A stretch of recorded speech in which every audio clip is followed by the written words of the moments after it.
What we're going to show you today how to do is how to remove this center portion here to access the ignition switch plugs from the back. The heated control panel will have to come out as well as the radio.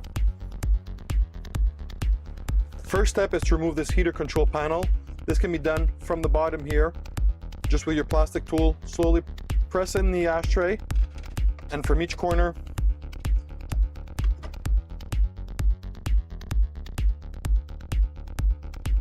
just pop out the panel. At that point, you just slowly pull outwards, and then you're going to go out and down at the same time. There's 4 plugs to be removed.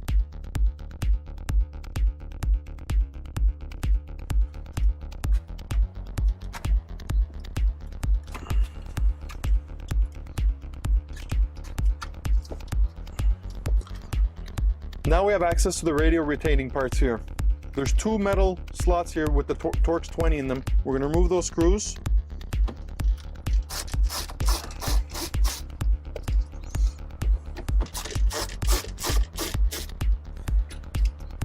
Once that's done, using your plastic tool, just pull downwards on the 2 metal tabs.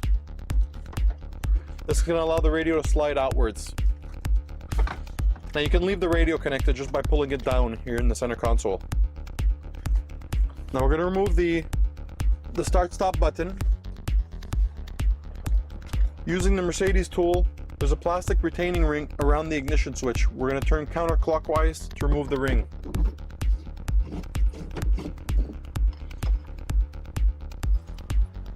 Once I remove the ignition switch, you can just push on it and it'll come right back from where the radio was. Now you can disconnect your plugs and install your T-harness.